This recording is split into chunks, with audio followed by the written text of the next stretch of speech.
Programme میں دوبارہ خوش آمدید کہتے ہیں۔ آج اخبارات کے اندر ایک خبر ہے اور وہ خبر کافی خوفناک ہے کہ سینکڑوں ارب روپے کے ٹیکس ریفنڈز کا فراڈ کیا گیا۔ اس کی تفصیلات کے لیے ہم نے دعوت دی ہوئی ہے الماس علی جویندہ صاحب ہیں،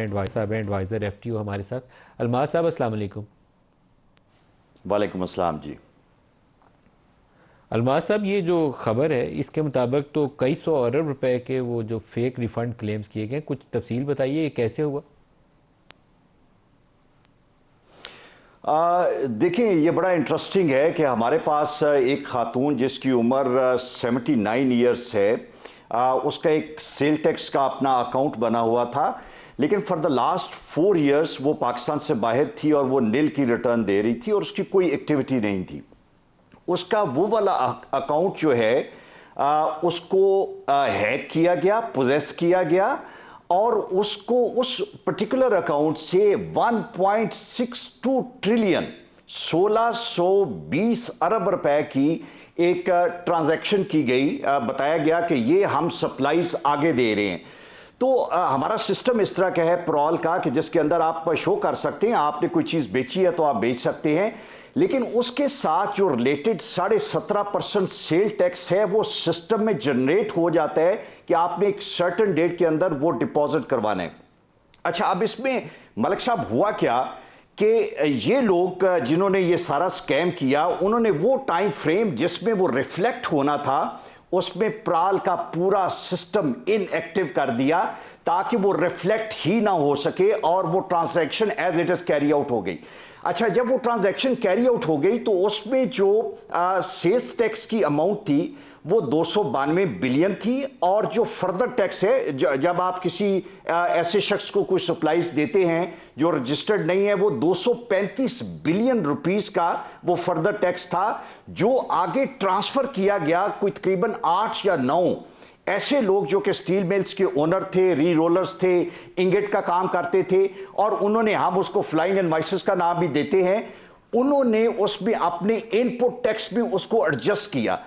یہ جب ہمارے پاس آیا کہ ایک خاتون جس کا کوئی 4 سال سے کام نہیں اور جب وہ کام کرتی بھی تھی تو اس کا سیل ٹیکس کا ریٹرن ہزاروں روپوں میں ہوتا تھا، یہ دونوں ملا کے جو مزید فردر ٹیکس ہے اور جو سیلز ٹیکس ہے دونوں اگر میں جمع کروں تو یہ تقریباً 530 ارب روپے کا فراڈ بنتا ہے۔ تو اس کے اندر ملوث کون لوگ تھے؟ جی 520 ارب جی۔ یہ دیکھیں، جب ہمارے پاس کمپلینٹ اس سے آئی، اس میں آبویسلی ایف بی آر کے جو ہمارا اپنی انویسٹیگیشن ہے، ایف بی آر کے کرنٹ اور پرانے لوگ جو پرال میں اور ایف بی آر کے اندر موجود ہیں ان کی ایکٹیو انوالومنٹ کے بغیر یہ چیز ہو نہیں سکتی۔ ہیکر جتنا مرضی ایکٹیو ہو، لیکن جب تک آپ کے پاس پرال کے اندر کے لوگ اور ایف بی آر کے اندر کے لوگ موجود نہیں ہیں جو آپ کو یہ ڈیٹا پرووائڈ کرتے ہیں، جو آپ کو یہ ایکسیس پرووائڈ کرتے ہیں، اور ناٹ اونلی دیٹ، ایکچولی جو سب سے الارمنگ پارٹ ہے جو میں نے ابھی آپ کو بتائی کہ وہ پرال کا وہ ٹائم جہاں پہ یہ ریفلیکٹ ہونا تھا کہ یہ 500 کچھ بلین روپیز آپ نے پے کرنے ہیں، اس میں پرال کے پورے سسٹم کو ڈی ایکٹیویٹ کر دیا گیا۔ وہ ایف بی آر اور پرال کے لوگوں کے بغیر نہیں ہو سکتا۔ تو ہم نے جب یہ اسے انویسٹیگیٹ کیا اور اس کے آئی پی ایڈریس ہم نے ڈھونڈے، کراچی کے آئی پی ایڈریس ہے، ہم نے آئی ایف بی آر کو یہ معاملہ یہ پہنچایا، اور دیکھیں کوئی مشکل نہیں، جن لوگوں نے اس کا الٹیمیٹلی بینیفٹ لیا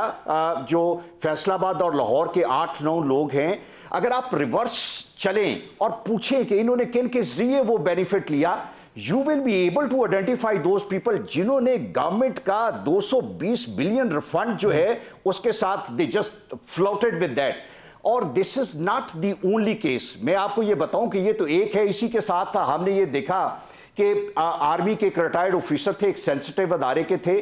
انہی کا اسی طرح اکاؤنٹ یوز کیا گیا اور اس کی جو اماؤنٹ ہے وہ 81 بلین روپیز ہے، 81 بلین روپیز اس کے اکاؤنٹ سے اسی طرح کریڈٹ کیا گیا۔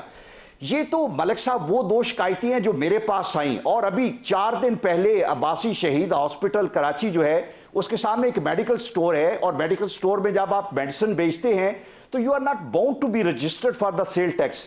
وہاں کے کمشنر نے، نو دس از الارمنگ، میں آپ کو یہ بتا رہا ہوں کہ وہاں پہ RTO1 کے کمشنر نے زبردستی ان کی سیلز ٹیکس کی رجسٹریشن کروائی، اور رجسٹریشن کروانے کے بعد ان کے اکاؤنٹ کو پوزیس کیا، اور وہاں سے بھی 10 بلین کی ٹرانزیکشنز کی گئی۔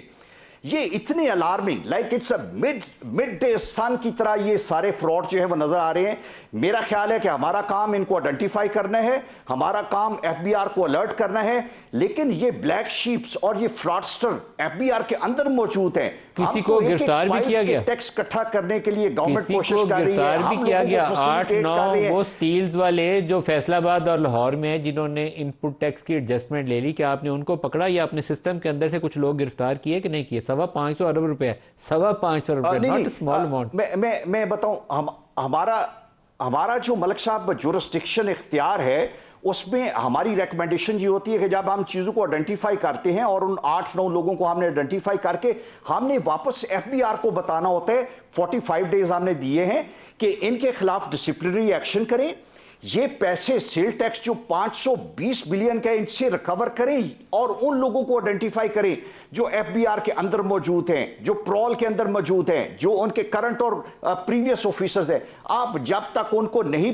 پکڑیں گے, اور ہماری ریکمنڈیشن یہ ہے کہ ان کو سزائیں دیں, سزا جب تک آپ نہیں دیں گے. میں آپ کو ایک چھوٹی سی مثال دیتا ہوں کہ امریکہ میں جہاں پہ بہت سٹرکٹ ٹیکس کے بارے میں قوانین ہیں, وہاں پہ لوگ ڈرتے ہیں کوئی فراڈ کرتے ہوئے. اس کے باوجود پچھلے سال کوئی 3000 لوگوں کو سزائیں دی گئیں جو ٹیکس فراڈ میں ملوث تھے. میں پوچھنا چاہتا ہوں کہ پاکستان میں الماس علی جوئندہ صاحب بہت شکریہ, آپ نے ہمیں جوائن کیا. یہ بڑا فراڈ ہے عابد شیر علی صاحب, کہ اس کے اوپر آپ سے درخواست کروں گا کہ اپنی حکومت سے کہیے کہ اس کے اوپر کام کرے. اس میں کوئی ڈاؤٹ نہیں ہے, جو یہ حکومت کا کارنامہ ہے اور ان کے اداروں کا ہے کہ اس اسکیم کو پکڑنا, اور ملک صاحب انشاءاللہ تعالیٰ آپ آنے والے دنوں میں دیکھیں گے جو بھی کلپریٹس ہوں گے جنہوں نے یہ پاکستان کا نقصان کی, اس طرح کے اور بی سی کیسز ہوں گے, جس طرح وہ میڈیکل سٹور کی بھی بات کر رہے ہیں, 550 ارب روپے, کئی 550 ارب روپیہ نکلے گا ملک صاحب. یہی تو ہمارا سلوگن ہے کہ ہاؤس ان آرڈر کریں, اپنے معاملات کو ٹھیک کریں تاکہ پاکستان کی جو معیشت ہے, جو ہم قرضے